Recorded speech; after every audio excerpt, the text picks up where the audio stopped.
ഭാഗങ്ങളെ അപ്പടി അതേപടി വിഴുങ്ങാതെ പരിശുദ്ധാത്മാവിന്റെ നിറവില് ചിന്തിച്ച് സ്വന്തം കുടുംബത്തിലെ തൻ്റെ സാഹചര്യത്തെ മനസ്സിലാക്കി, തൻ്റെ ആരോഗ്യത്തിൻ്റെ അവസ്ഥകളെ മനസ്സിലാക്കി, തൻ്റെ സാമ്പത്തിക സ്ഥിതികളെ മനസ്സിലാക്കി, തനിക്ക് പറ്റുന്നത് മാത്രം ചെയ്യുക എന്നൊരു ചിന്തയിലേക്ക് ഈ നോമ്പുകാലത്ത് പോകണം എന്നാണ് എനിക്ക് തോന്നുന്നത്.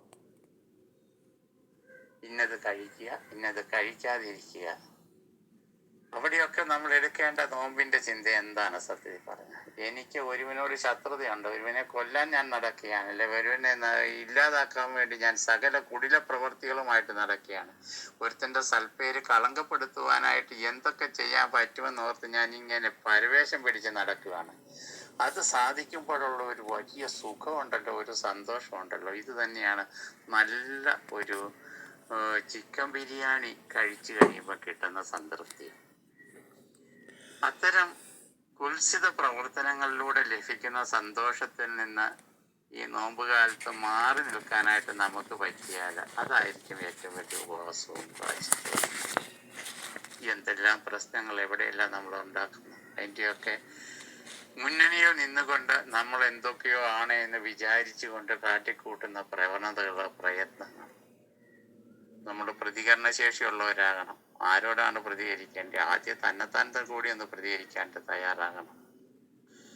ഞാൻ മറ്റൊരുത്തന് സർവ്വവിധ നാശവും സർവ്വവിധ ദുഷ്ടതയും സർവ്വവിധത്തിലുള്ള ഉപദ്രവങ്ങളും ചെയ്തിട്ട് മറ്റൊരുത്തനെ ഉപദ്രവിക്കുന്നതിൻ്റെ പ്രതികരിക്കുന്നവൻ മാത്രമായിട്ട് മുന്നോട്ട് നിൽക്കുന്നതിൽ എന്ത് പ്രതികരണ ശേഷിയാണുള്ളതെന്ന് എനിക്കറിയില്ല.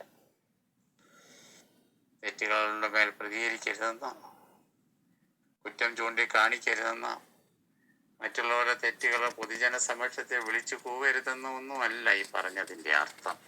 മറിച്ച് ഈശോയുടെ വചനങ്ങളെ സ്വീകരിച്ച് പ്രാവർത്തികമാക്കുമ്പോൾ അതില് അല്പം വിവേകം വേണമെന്ന്. അത് അപ്പടി വേർഡ് ബൈ വേർഡ് അനുസരിക്കുന്ന പ്രകൃതം ഈശോ പോലും ആഗ്രഹിക്കുന്നില്ല. അതുകൊണ്ടാണല്ലോ വിത്തുകളുടെയും വിതക്കാരൻ്റെയും ഒക്കെ ഉപമ കർത്താവ് പറഞ്ഞിട്ട് കർത്താവ് തന്നെ അതിന് വ്യാഖ്യാനം തരുന്നത്. എന്ത് ചെയ്യാനാ? അതിന് വീണ്ടും കർത്താവ് കൊടുക്കുന്ന വ്യാഖ്യാനത്തിനപ്പുറം നമ്മുടേതായ സ്വന്തം വ്യാഖ്യാനം കൊടുക്കാൻ വേണ്ടി പരവേശം പിടിക്കുന്നവരാണ് ഞാനും നിങ്ങളും ഒക്കെ. ദൈവം തരുന്ന വചനങ്ങൾ അത് ദൈവത്തിൻ്റെ മാതൃകകൾ മാത്രമാണ്. യഥാർത്ഥമായ സുവിശേഷ പ്രസംഗം എന്ന് പറയുന്നത് സുവിശേഷാത്മകമായ ജീവിതമാണ്. ഏറ്റവും വലിയ സുവിശേഷ പ്രസംഗം എന്ന് പറയുന്നത് സുവിശേഷാത്മകമായ ജീവിതമാണ്. ഈ സുവിശേഷാത്മകമായ ജീവിതം എന്നതിനൊരു വ്യാഖ്യാനം വീണ്ടും നമുക്ക് ആവശ്യമുണ്ട്. ആ വ്യാഖ്യാനം നൽകേണ്ടത് നമ്മെ നയിക്കുന്നവരോ നമ്മുടെ സഹപാഠികളോ നമ്മുടെ ബന്ധുജനങ്ങളോ നമ്മുടെ കൂട്ടുകാരോ നമ്മുടെ വീട്ടുകാരോ ഒന്നുമല്ല. നാം തന്നെയാണ് അതിൻ്റെ ശരിയായ വ്യാഖ്യാനം കണ്ടെത്തേണ്ടത്. ആ വ്യാഖ്യാനം കണ്ടെത്തേണ്ടത് നാം തന്നെയാണ് എന്ന് പറയുമ്പോഴും നമ്മിൽ വസിക്കുന്ന ദൈവത്തിൻ്റെ അരൂപിയുടെ നിമന്ത്രണങ്ങളോട് ചേർത്ത് വെച്ച് നോക്കി അതുമായിട്ട് യോജിക്കുന്ന ഒരു ചിന്തയിൽ എത്തിച്ചേർന്നിട്ടായിരിക്കണം അതിന് നാം വ്യാഖ്യാനം കണ്ടെത്തേണ്ടതും നൽകേണ്ടതും പ്രാവർത്തികമാക്കേണ്ടതുമൊക്കെ. നോമ്പുകാലം ജീവിത ചിന്തകൾ കൊണ്ട് സമ്പന്നമാക്കാം. എൻ്റെ ചില ചിന്തകൾ ഇപ്പോൾ ഇവിടെ പങ്കുവച്ചു. എല്ലാവർക്കും എഴുന്നേറ്റ് നിന്ന് കുർബാനയുടെ തുടർന്നുള്ള പ്രാർത്ഥനകളിൽ പങ്കുചേരാവുന്നതാണ്.